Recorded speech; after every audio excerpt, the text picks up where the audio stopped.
میرے خیال میں اسلامک ہسٹری میں علا وجہ بصیرت، میں چونکہ اکثر تفسیر پڑھ چکا ہوں، قرآن پاک کی سب سے بیسٹ تفسیر اگر کسی بندے نے کی ہے نا تو وہ مولانا مودودی رحمہ اللہ تعالی ہے۔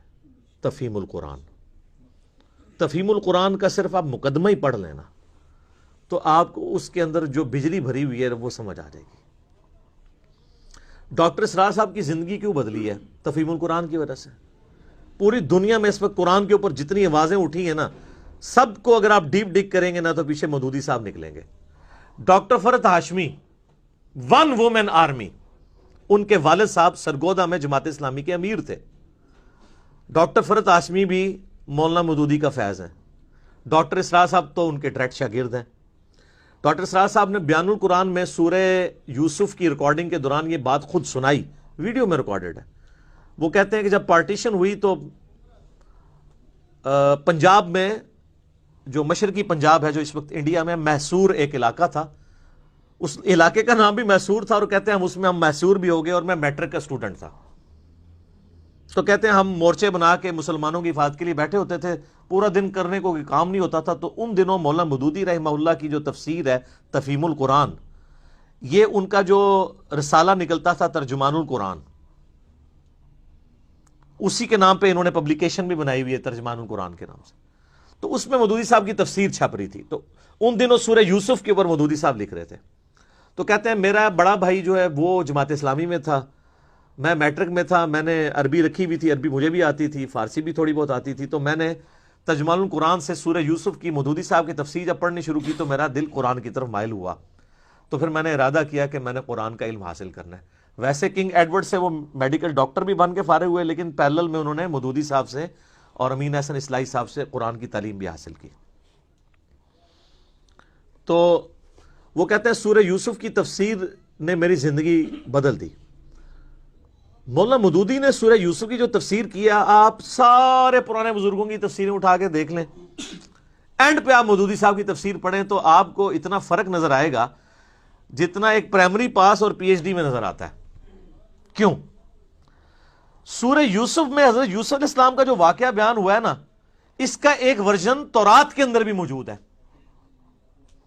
تورات، زبور، انجیل وہ کٹھی چھپی ہوئی ہے، جو انجیل مقدس، پورا حضرت یوسف علیہ السلام کا ذکر اس میں موجود ہے۔ جو شروع کا چیپٹر ہے پیدائش، کس طریقے سے یوسف علیہ السلام کے بھائیوں نے ان کے ساتھ کیا، اور اس طریقے سے سارے معاملات چلے۔ اب قرآن پاک میں بھی سورہ یوسف میں حضرت یوسف علیہ السلام کی پوری بایوگرافی ہے، لیکن تورات اور یوسف علیہ السلام کا جو واقعہ قرآن میں آیا یہ آپس میں میچ نہیں کرتے۔ کئی جگہ باتیں میچ کرتی ہیں، کئی جگہ فرق ہیں۔ اب اس وقت یہ ضرورت تھی کہ قرآن کی جب تفسیر لکھی جائے، اور قرآن پرانی الہامی کتابوں کا بھی ذکر کرتا ہے، تو کسی عالم کو تو چاہیے تھا ان 1400 سالوں میں کہ وہ ان کی الہامی کتابیں اٹھاتا، اس میں سے وہ آیات نقل کرتا، پھر قرآن کی آیات نقل کرتا، پھر ان کو کمپیئر کرتا اور بتاتا کہ کس کا ورژن درست ہے، کس کا غلط ہے۔ زیرو کام ہوا ہے اس کے اوپر، کسی پرانے بزرگ نے کام نہیں کیا۔ یہ جو پرانے بزرگوں کی لکیر پیٹتے رہتے ہیں نا، یہ میرے ساتھ آ کے بات کریں، میں ان کو بتاؤں پرانے بزرگوں نے کتنی چیزیں جو ہیں ان کو ان اٹینڈڈ چھوڑا ہے جو ضرورت تھی، اور وہ کمزوریاں آ کے بعد کے لوگوں نے پوری کی ہیں۔ یہ تو ذالک فضل اللہ یؤتی من یشاء۔ اب آپ سر محنت کریں، یہاں 100 کے قریب لوگ بیٹھے ہیں، باقی ہزاروں لوگ ہماری ویڈیوز دیکھتے ہیں۔ آپ سورہ یوسف کی تفسیر تفہیم القرآن میں پڑھیں، آپ کو اگر خرید نہیں سکتے پی ڈی ایف ہماری ویب سائٹ سے ڈاؤن لوڈ کر لیں، اور اس کے بعد آپ ابن کثیر کو اٹھا لیں، تبری کو اٹھا لیں، احسن البیان اٹھا لیں، اور جتنی تفسیریں ہیں، تبیان القرآن غلام سو سعیدی صاحب کی اٹھا لیں، آپ کو زمین و آسمان کا فرق نظر آئے گا۔ مودودی صاحب نے ساری وہ تورات کی آیات لکھی ہیں، اور جہاں جہاں وہ قرآن سے ڈیفرنس کرتی ہیں ان کا فرق بتایا، اور پھر انہوں نے ثابت کیا ہے عقلاً کہ یہ تورات کی سٹیٹمنٹ جو ہے یہ چینج ہوئی ہے، قرآن جو بات کر رہا ہے یہی بات فٹ ان بیٹھتی ہے۔ عقل کے پیرائے کے اوپر انہوں نے ایک ایک چیز کو ثابت کیا۔ یہ تو میں ایک آپ کو ورژن بتا رہا ہوں، اس کے علاوہ بھی قرآن حکیم میں جہاں جہاں وہ آیات آتی ہیں جس میں اللہ تعالیٰ تورات کی طرف مائل کرتا ہے تو وہ ڈھونڈ کے لے کے آتے ہیں وہ آیات۔ تو یہ تورات، زبور، انجیل سے تو وہ لے کے آئے گا نا جس نے پڑھی ہوئی ہوگی۔ اور جس کو یہ کہانی کرائی گئی ہو کہ جی آپ نے تورات زبور انجیل پڑھنی نہیں ہے، اور وہ ایک جعلی روایت ترمذی اور دارمی کی پیش کرتے ہیں کہ حضرت عمر فاروق نے وہ تورات کے صفحے اٹھائے ہوئے تھے تو حضور علیہ السلام ناراض ہو گئے.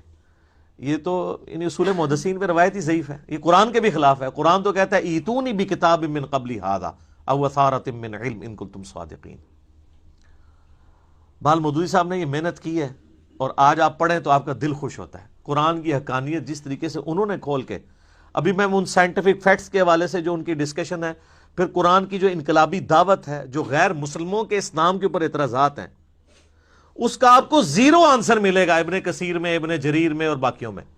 لیکن مودودی صاحب وہ ساری سائنٹیفک چیزیں، وہ سارے علمی اعتراضات، چاہے وہ جدید تھے یا قدیم تھے، ان کو آخری درجے تک جا کے ایڈریس کرتے ہیں کہ ایک بندے کا دل اشش کر اٹھتا ہے کہ یار اس بندے، اور میں حیران ہوں کہ اس بندے نے، اس زمانے میں نہ کوئی سافٹ ویئر تھے، نہ حدیث کی کتابیں ہر بندے کی پہنچ میں تھی، اس بندے نے اتنا انٹلیکچوئل کام کیا ہے، اور پھر جو اللہ نے ان کو روانگی دی تھی قلم کی، ماشاء اللہ تعالی لا حول ولا قوت الا باللہ. اور یہ آپ پڑھ کے دیکھیں گے تو، میں نے تو ساری پڑھی ہوئی ہے نا، میں تو اینڈ پہ تفہیم القرآن پہ پہنچا تو مجھے آئیڈیا ہوا کہ پوری دنیا کے اندر انٹلیکچوئلز کیوں تفہیم القرآن کا ذکر کرتے ہیں. تو وہ آپ کو آئیڈیا ہوگا. تفہیم القرآن آپ ضرور خریدیں. ادارہ ترجمان القرآن والوں نے اب کمپیوٹر کمپوزنگ کے ساتھ بھی تفہیم القرآن چھاپ دی ہے. پہلے تو وہ ہینڈ ریٹنگ ریٹن تھی نا کاتب کی، وہ خیر کاتب بھی وہ بڑا کلاس کا کاتب تھا جس نے لکھی ہوئی تھی، لیکن ظاہر ہے کمپیوٹر کمپوزنگ والی ذرا فونٹ بڑا کر دیا انہوں نے. تو عام مکتبوں سے آپ خریدیں گے تو آپ کو بڑی مہنگی ڈبل قیمت لگاتے ہیں. بہتر یہ ہے کہ آپ جماعت اسلامی کے جو آپ کے دفاتر ہیں اپنے علاقوں میں، ان کے پاس جائیں، ان کو کہیں ہول سیل پرائس کے اوپر لگائیں، تو وہ آدھی قیمت پہ آپ کو آلموسٹ ملے گی. اب خلافت و ملوکیت مارکیٹ میں 400 روپے کی بک رہی ہے جو نئی انہوں نے پرنٹ کی ہے، ہول سیل پہ اس کی قیمت جو ہے 240 روپے ہے. کتنا فرق ہے. تو وہ آپ تفہیم القرآن اگر کوئی خرید نہیں سکتا تو وہ ہماری ویب سائٹ پہ جائے، گوگل میں جائے، آپ کو اس کا پی ڈی ایف مل جائے گا، P D F download کر لیں، وہ تو فریلی اویلیبل ہے. کوئی بھی ایشو ہو آپ تفہیم القرآن کو کھول کے پڑھیں، انشاءاللہ آپ کو آخری درجے تک چیزیں کلیئر ہوں گی کہ یہ اختلاف کیا تھا اور اس کی کیا شکل ہے.